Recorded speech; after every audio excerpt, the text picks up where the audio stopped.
2부 함께 하겠습니다. 여의도 새신사 먼저 한겨레 권태호 논설실 실장님 나오셨습니다. 어서 오십시오. 예, 안녕하세요. 자, 그리고 보수의 종말 큰 소리로 외치고 계시죠. 새신랑 신인규 변호사 나오셨습니다. 예, 안녕하세요. 새시대 새신랑 신인규입니다. 네, 여의도 새신사의 새신랑이 함께하고 있습니다.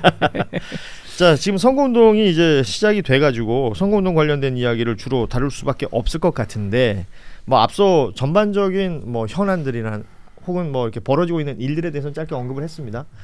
그럼 등장하고 있는 인물들에 대해서 좀 더 구체적으로 얘기해봤으면 좋겠는데, 국민의힘의 김용태 의원이 비대위원장이 됐어요. 지난 주말 사이에 국민의힘에서는 뭐 그야말로 흔히 말하는 이제 막장쇼 같은 일이 벌어지면서 후보가 김문수 후보로 결정이 됐지만 선거운동 시작하는 날 점포에 기호도 이름도 없이 뭔가 준비가 덜 된 모습으로 시작을 했습니다. 그러면서 함께 자리를 했던 인물이 바로 이 비대위원장 김용태 의원인데, 김용태 의원의 이 선임 어떻게 보고 계십니까?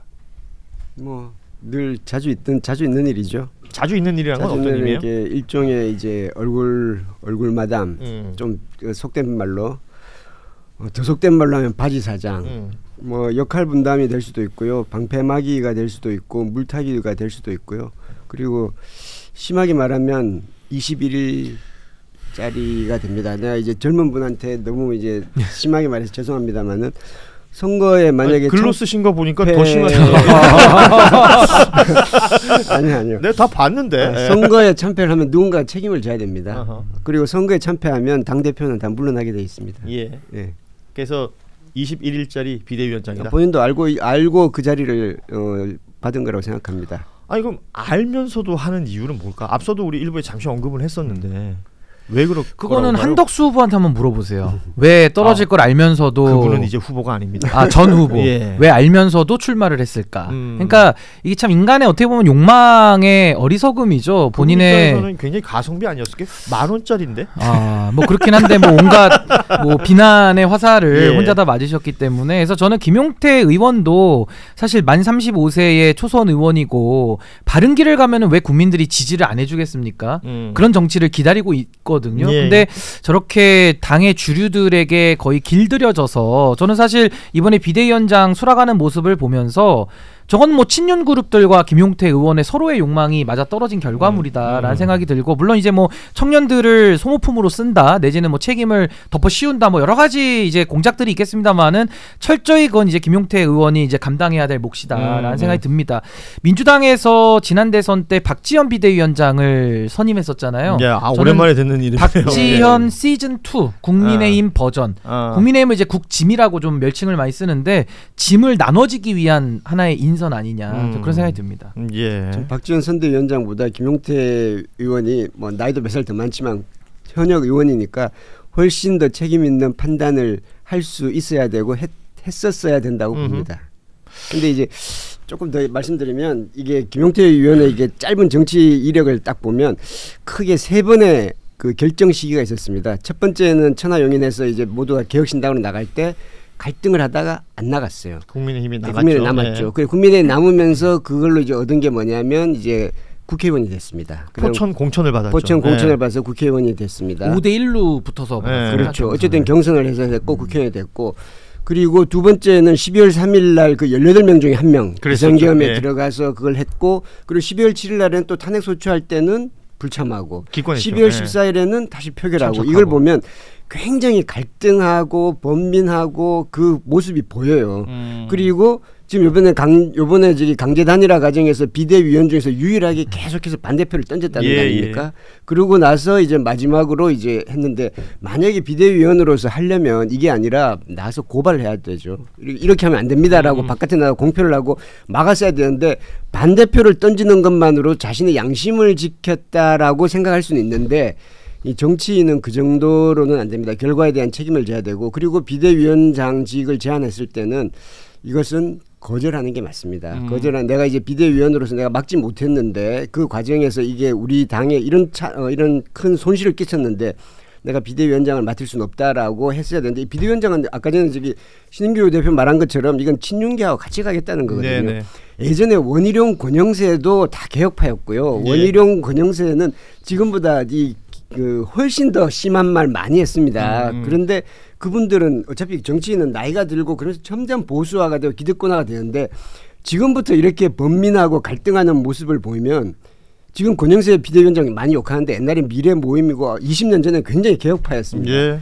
그러니까 앞으로도 조금 아쉽습니다. 근데 조금만 살을 더 보태면 왜 김재섭이라는 초선 의원, 거기 이제 도봉구 지역구로 그렇죠. 있는 분인데 고사했다 그러죠. 왜 김재섭 의원은 같은 비대위원장직인데 고사를 하고 그게 왜 김용태 의원한테 갔는데 수락이 될까? 그 차이가 아마 좀 궁금하실 텐데 뭐 김재섭 의원도 사실은 비겁한 모습 많이 보였습니다. 그건 예. 뭐 비슷합니다만은 딱 하나 차이가 김재섭 의원은 그래도 당내 세력이 있습니다. 예를 들면 김종인 퀴즈로 발탁이 돼서 뭔가 오세훈 시장과의 연결성, 지금은 친한계로 분류가 되면서 한동훈계와 세력을 같이 가고 있거든요. 예. 그러니까 소위 말하 이제 김상욱 의원이 있던 그 포지션을 사실상 이제 김재섭 의원이 다 독점하게 된 것인데, 반면 김용태 의원은 유승민계로 출발을 했다가 이준석 의원한테 붙어서 그때 이제 청년 최고위원을 그렇죠. 한번 지냈습니다. 네. 그러고 나서 천하용인을 구성했는데 다 뿔뿔이 해체되지 않았습니까? 그러면서 혼자 당에 남다 보니까 세력이 없는 거죠. 그리고 세력을 만들 노력을 안 한 거죠. 게을렀던 거죠. 그러다 보니까 당내에서도 항상 친윤들의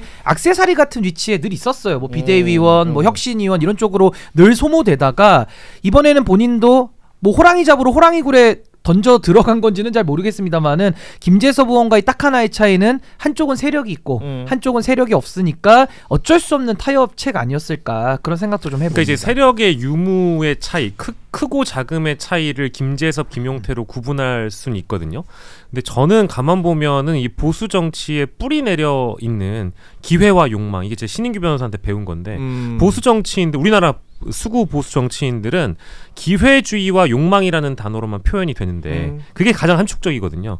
근데 이번에 비대위원장을 받은 게 저는 일시적인 어떤 기회와 자기 욕망에서 벗어나지 못한 것 같아요. 그래서 김용태라는 사람이 지금까지 보여줬던 정치, 죄송합니다만 김용태 비대위원장께는 이게 약간 따뜻한 아이스 아메리카노 같아요. 그리고 아저씨 짬짜면 주실 때 면 빼고 주세요, 뭐 이제 이런 느낌이거든요. 그러니까 핵심도 없고 뭐 덩어리가 뭔지 모르겠어요. 되게 이상한 사람 같겠네요. 그러니까 이제 아까 이제 우리 권태우 실장님이 뭔가 뭐 번민, 갈등 이런 말씀 많이 하시잖아요. 그러니까 젊은 정치인일수록 내 심지가 무엇인지, 내 뿌리가 무엇인지에 대한 어떤 정치 철학, 이게 확고해야 되는데 그거 없이 시류에 따라서 이렇게 몰려가면 이쪽으로 갔다가 이렇게 몰려가면 이쪽으로 갔다가, 그러니까 이제 아까 우리가 얘기했던 것처럼 아이러니한 모순적인, 자신의 발언에서도 모순적인 지점들이 과거 현재 이렇게 달라진 게 나오잖아요. 이런 것들이 좀 아쉬운 거죠.